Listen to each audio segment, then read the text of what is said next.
Hello, আমার নাম দিয়া। আমি সাউথ কলকাতায় থাকি অ্যান্ড আমি আজকে টপিকের ব্যাপারে কথা বলবো, যেটা হচ্ছে আড্ডা। তো আড্ডা বলতে আমরা কি বুঝি? আড্ডা বলতে তো আমরা ওই একটাই জিনিস, বন্ধু, কিছু নস্টালজিক কথাবার্তা আর একটুখানি খাওয়া দাওয়া। চা হলে ভালোই হয়, কিন্তু কফিটাও আজকাল খুব জমে যায়। আগেকার দিনে আমাদের মা বাবাদের সময় নিশ্চয়ই এটা ভাবা হতো যে একটুখানি বাইরে বসে আড্ডা মারবো, একটুখানি সন্ধে হলো, বাইরে থেকে এসে সবাই চা খাচ্ছে, একটুখানি হয়তো ডালের পকোড়া খাচ্ছে। কিন্তু এখনকার দিনে সেটা কি সম্ভব? আমরা তো 42 ডিগ্রি সেলসিয়াসের রোদের মধ্যে আর সেটা করতে পারবো না। তাই আমাদের জন্য ক্যাফে কালচারটাই ভালো। এবারে ক্যাফেটা কেন চাই আমরা? ক্যাফে তো কলকাতাতে বোধহয় আজ থেকে 10 বছরের আগে ছিলও না। এখন প্রতিটা অলিগলিতে তুমি ক্যাফে পেয়ে যাবে।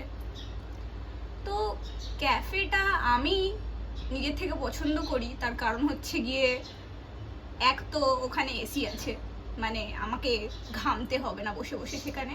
দ্বিতীয়ত ওখানে কফি আছে। যাই বলে নাও, চায়ের থেকে কফিটা একটুখানি বেশিই ভালো লাগে, আর সেটা যদি কোল্ড কফি হয় তাহলে তো আরোই ভালো।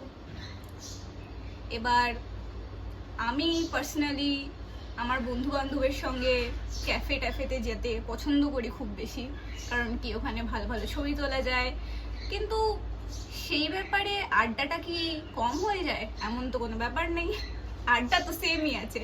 কারণ কি, আড্ডা তো সেই বন্ধু বান্ধব, খাওয়া দাওয়া আর নস্টালজিক কথাবার্তা।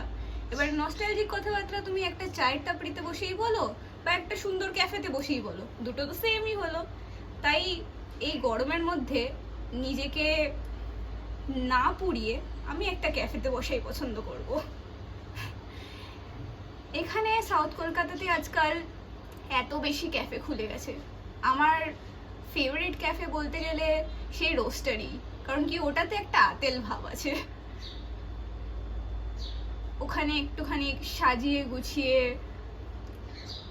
একটা ভাইব তৈরি করে ফেলেছে ওরা। তো আমার তো ওটাই পছন্দ। অবশ্য ঠিকই, গঙ্গার ধারে বসে একটা চা খেতে যেমন মজা আছে সেটা ক্যাফেতে নিশ্চয়ই নেই। কিন্তু ক্যাফেতে তুমি অন্য জিনিস পেয়ে যাবে। ক্যাফেতে বসে তুমি নানান রকমের খাবার পাবে। ক্যাফেতে বসে তুমি হয়তো ডিফারেন্ট গেমসও খেলতে পারবে। এখন তো ক্যাফেতে কি না আছে। তো আমার মতে আমি প্রতিবার ক্যাফেটাই চুজ করব, সে বন্ধুদের সঙ্গে আড্ডাই হোক আর একটা ফার্স্ট ডেটই হোক।